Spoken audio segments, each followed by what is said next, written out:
John Wayne Gacy, a seemingly ordinary and even well-liked man. Yet behind his smile lay one of the most chilling serial killers in American history. Known as the Killer Clown, he committed crimes in the Chicago area that left an indelible mark of fear, sorrow, and anger on the nation. On a cold spring day in 1942, John Wayne Gacy was born into an ordinary family in Chicago, Illinois. The family home was located in a suburban neighborhood, surrounded by rows of similar houses, each with well-manicured lawns and white picket fences. The Gacy family was not wealthy, but they were not poor either. Their life was simple and unremarkable. Gacy's father was a strict man who had high demands for his son's education and behavior. He often harshly criticized Gacy for minor mistakes, leaving a deep imprint on Gacy's psyche. Gacy's mother was a gentle and traditional housewife who tried to find a balance between her husband's strictness and her son's needs. Although she loved Gacy deeply, her influence in the family was relatively weak, and she could not fully protect Gacy from his father's harsh treatment. This family environment had a profound impact on Gacy's personality development. He learned from a young age how to appear submissive in the face of authority, while hiding his true emotions behind a facade.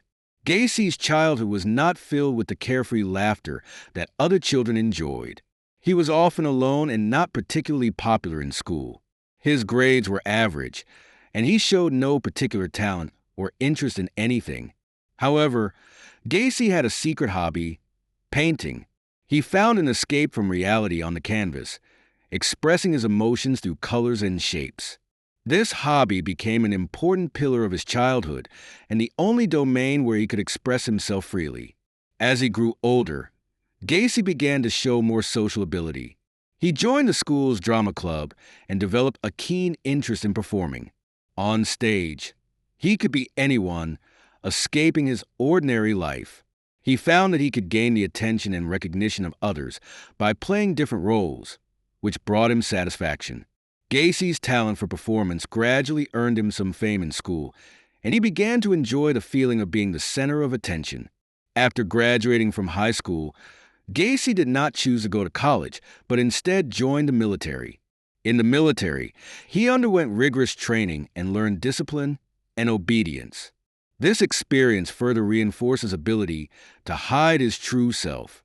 During his military service, Gacy also showed leadership skills and was promoted to the leader of a small team. However, his military career was not smooth, and he was discharged early due to a misconduct incident.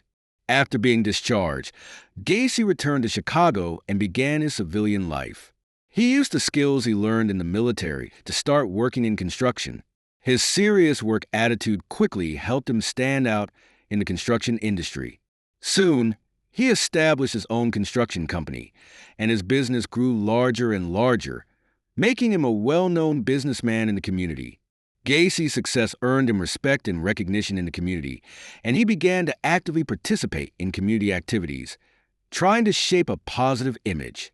In community activities, Gacy discovered a new interest: dressing up as a clown. He enjoyed seeing children laugh because of his performances, which gave him an unprecedented sense of satisfaction. He began to perform as a clown in various holidays and celebrations, bringing joy to children. Gacy's clown image gradually became a symbol of the community, and people thought of him as a kind and funny person, with no one suspecting the darkness hidden behind his facade. However, just as Gacy's career and community image reached their peak, a storm began to brew within him. His childhood experiences and military career gave him a strong desire for power and control. He found ways to satisfy this desire on stage and in community activities. But these were no longer enough to satisfy his growing dark desires. Gacy began to look for new ways to satisfy his craving for power, which would lead him down a path from which there was no return. During this seemingly bright period, Gacy's heart was filled with contradictions and conflicts. His life appeared perfect on the surface, but in reality, his soul had been eroded by darkness. Behind his smile had a terrible secret, a secret that would shock the entire nation in the coming years. In the 1970s Chicago, under the city's neon lights, hidden sins lurked undetected. John Wayne Gacy, a seemingly successful businessman and community volunteer, was in fact a serial killer in disguise. His story, like a horror film, slowly unfolded at Shimu, while the audience remained oblivious. 1972, The Prelude to Evil. The story begins on a seemingly ordinary evening.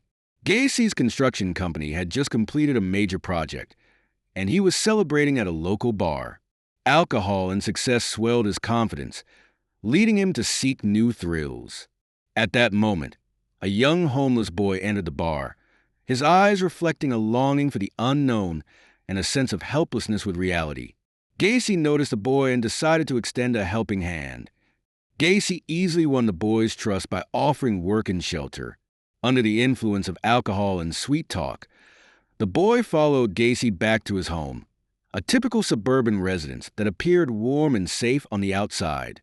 However, as the boy stepped into the house, he was unaware that he had walked into a meticulously laid trap. In Gacy's basement, the boy's fear began to rise. He realized he might have made a fatal mistake, but it was too late. Gacy's true nature began to reveal itself, his eyes gleaming with madness. The boy tried to escape, but Gacy's strength and determination far exceeded his own.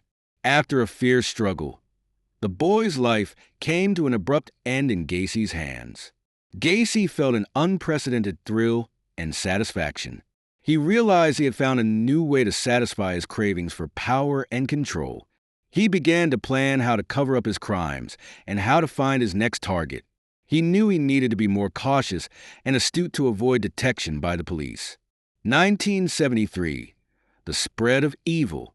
Gacy's criminal behavior became more frequent and bold. His targets were usually the most overlooked groups, homeless youth and young people looking for job opportunities. Often, no family or friends would immediately notice their disappearance, providing Gacy with the perfect cover. Gacy began to search for targets on the streets of Chicago. Driving a van with his company's logo and dressed in a neat suit, he gave off a trustworthy impression. He invited these young people into his vehicle under the guise of offering job opportunities. Many of them, desperate for work and hoping to change their fortunes, easily believed Gacy. Once these young people got into the van, Gacy would take them back to his home. There, he would use various means to control and manipulate them until they were completely under his control. Then, he would carry out his atrocities in the basement, ending their lives. Gacy's basement became a terrifying abattoir. He committed countless murders there, hiding the bodies in the ground or backyard. He even covered some bodies with cement to ensure they would never be found. 1974 to 1978. The Climax of Evil. Over time, Gacy's criminal acts became bolder and more brutal. He began to enjoy the absolute control and domination over life. He even started performing as a clown at community events to cover up his crimes, a twisted form of irony. Gacy's clown persona became increasingly popular in the community, making him a favorite among children. However, no one knew that the clown who brought them laughter was, in fact, a cold-blooded killer. Gacy was an idol to children during the day and a demon at night. During this period, Gacy's methods of crime also became more cunning. He began to choose his targets more carefully, ensuring they wouldn't immediately draw police attention. He also cleaned up the crime scenes after committing his acts to eliminate any possible evidence. However, despite Gacy's best efforts to cover up his crimes, the increasing number of missing persons caught the attention of the police. They began to investigate these disappearances, trying to uncover the truth behind them. Gacy's crimes were like a ticking time bomb, ready to explode at any moment.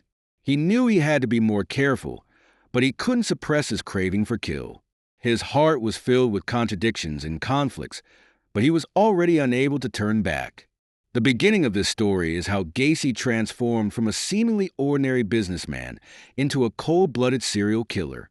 His crimes, like his smile, were hidden beneath the surface, waiting for the day when the truth would be revealed.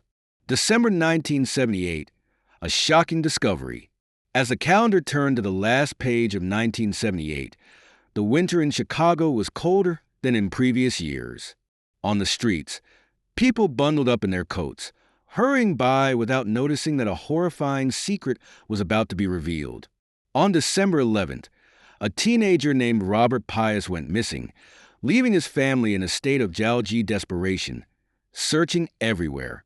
The police, in their investigation, discovered that Pius was last seen at Gacy's home, where he had told friends that Gacy had offered him a job opportunity. This clue caught the attention of the police, who decided to conduct a surprise inspection of Gacy's residence. When the officers knocked on Gacy's door, he appeared remarkably calm, even inviting the police inside. Everything in the house seemed normal, but when the police requested to inspect the basement, Gacy's expression changed abruptly. He began making excuses, trying to prevent further investigation by the police. Undeterred by Gacy's obstruction, the police insisted on checking the basement. As they opened the door leading to the basement, an overwhelming stench assaulted their senses. This odor, the smell of death, made it clear to the officers that they might have stumbled upon a massive crime scene. In the basement, the police found signs of deliberate concealment with fresh cement patches on the floor. They immediately obtained a search warrant and began a thorough excavation of the basement. As the Aja proceeded, body after body was discovered, each new find increasing the solemnity of the scene. 29 bodies, 29 families in grief. In the following days, the police uncovered a total of 29 bodies in Gacy's basement and backyard.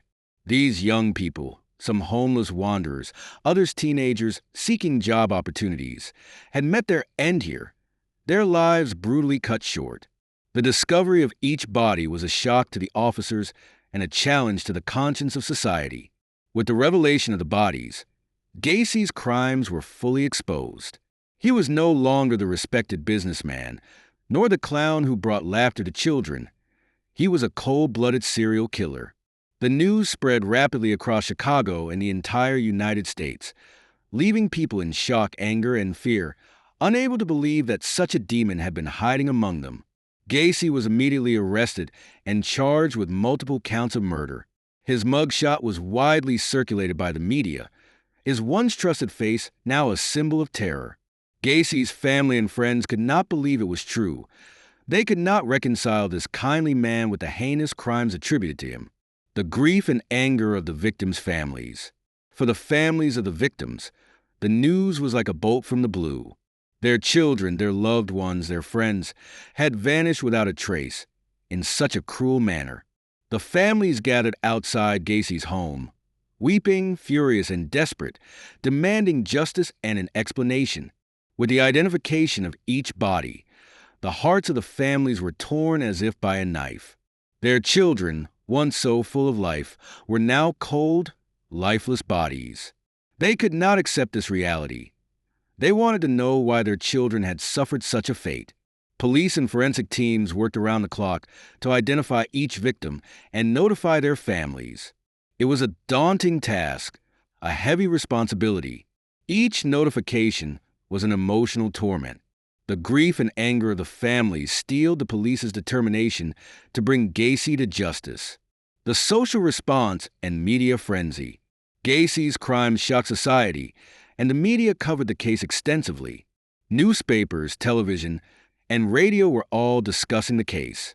Gacy's home became a gathering place for journalists who sought to extract news from every detail, to find stories in every clue. The public's reaction to the case was complex. Some felt fear, afraid for their own safety. Others felt anger, demanding severe punishment for the perpetrator. Still others felt confusion, unable to comprehend how a person could commit such heinous crimes. As the case unfolded, more details were revealed. Gacy's double life, his clown performances, his community activities, all became the focus of media attention. People began to wonder if there were other Gacys hidden in their communities. This case was not just a crime story. It touched on deeper considerations of safety, trust, and morality. Gacy's indifference and social reflection. In prison, Gacy displayed an extraordinary indifference. He refused to plead guilty, refused to apologize to the victims' families, And even in interviews, he attempted to justify his actions. Gacy's indifference further enraged the families of the victims, who demanded the harshest punishment for him. The case also sparked widespread social reflection. People began discussing how to prevent such crimes, how to protect society's vulnerable groups, and how to educate the public to recognize potential dangers. Although Gacy's crimes were terrifying, they also served as a reminder that society must remain vigilant and work together to prevent similar tragedies from happening again. With the exposure of the Gacy case, the horror of an era was unveiled. The case was not just a trial for Gacy personally, but a wake-up call for the entire society. It told us that no matter how bright the exterior, we must be wary of the darkness hidden behind it. Justice may be delayed, but it will never be absent. Gacy's crimes, though causing deep pain to society, also inspired an unrelenting pursuit of justice and safety. The focus of the nation's attention. As the crimes of John Wayne Gacy were exposed, his trial became a focal point of attention nationwide, and even globally. Media, legal experts, psychologists, and the general public were all closely monitoring the progress of the case. Gacy was charged with 33 counts of murder, the scope and severity of which were rare in American history. Once the trial date was set, the courthouse was surrounded by journalists and onlookers from all over, all hoping to witness justice being served. The battle in the courtroom. On the first day of the trial, the courtroom was packed. Gacy, dressed in a neat suit, sat expressionlessly in the defendant's dock. His defense team, composed of a group of experienced lawyers, tried to construct a defense strategy to mitigate his guilt. However, faced with so many murder charges, their task seemed extraordinarily daunting. The prosecutor was a seasoned lawyer with extensive experience in criminal cases, who began his opening statement with a firm and calm demeanor. He detailed Gacy's crimes and the evidence found in Gacy's home by the police. The prosecutor's voice echoed in the courtroom, each sentence seeming like an accusation against Gacy's crimes. As the trial progressed, a series of witnesses were called to the stand. This included police investigators, forensic experts, and Gacy's former employees and neighbors. Each of them provided evidence and clues about Gacy's crimes. Police investigators described the horrific scenes they found in Gacy's home, while forensic experts provided detailed analysis of the causes of death for the victims. Testimonies from the victims' families. The most heart-wrenching part of the trial was the testimonies from the families of the victims. Many of them spoke in court about the pain of losing their loved ones and the devastating impact Gacy's crimes had on their lives. Their tears and anger weighed heavily on everyone present. The families' testimonies were not only an accusation of Gacy's crimes, but also a call for justice. One mother in the court recounted how her son was lured by Gacy and how she lost him forever. Every word she spoke was filled with pain and anger, her voice echoing in the courtroom, moving everyone present. Another father told of how he searched everywhere for his son after he went missing, until he finally received the news that his son had been murdered. His testimony filled everyone present with deep sorrow. Gacy's defense and indifference. Faced with so much evidence and testimony, Gacy and his defense team tried to construct a defense strategy, attempting to portray Gacy as a victim, claiming that his actions were controlled by others. However, in the face of overwhelming evidence, such a defense seemed pale and feeble. Overwhelming evidence. Despite the best efforts of Gacy's defense team, the evidence presented by the prosecutor was simply too strong. The bodies found in Gacy's home, the victim's belongings, and Gacy's modus operandi all formed a complete chain of evidence pointing to Gacy's guilt. The prosecutor also provided a psychological analysis of Gacy's crimes, revealing his motives and mental state. As the trial continued, more and more evidence was presented, making Gacy's crimes increasingly clear. Each piece of evidence was like a heavy stone pressing down on Gacy's fate. Despite Gacy and his defense team's attempts to refute the evidence, their efforts seemed futile in the face of such overwhelming proof. The final verdict. After weeks of hearings, the trial entered its final stage. The judge and jury faced a difficult decision, They had to determine Gacy's fate based on all the evidence and testimony. After lengthy deliberations, the jury finally reached a decision. The judge announced the verdict in court. John Wayne Gacy was sentenced to death for 12 counts of murder. The verdict caused a stir in the courtroom, with the victims' families shedding tears of mixed emotions. They had finally witnessed justice, but their lost loved ones would never return. Upon hearing the verdict, Gacy remained indifferent, showing no remorse.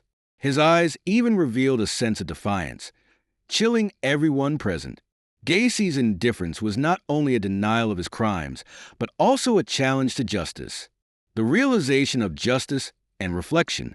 With Gacy's sentencing, this case, which shocked the nation, temporarily came to a close. However, the impact of this case on society was far from over. People began to reflect on how to prevent similar crimes, how to protect vulnerable groups in society, and how to educate the public to recognize potential dangers. Gacy's case was more than just a crime story. It touched on deep considerations of safety, trust, and morality. Although Gacy's trial and sentencing brought some comfort to the victims' families, it could not fully heal their emotional wounds.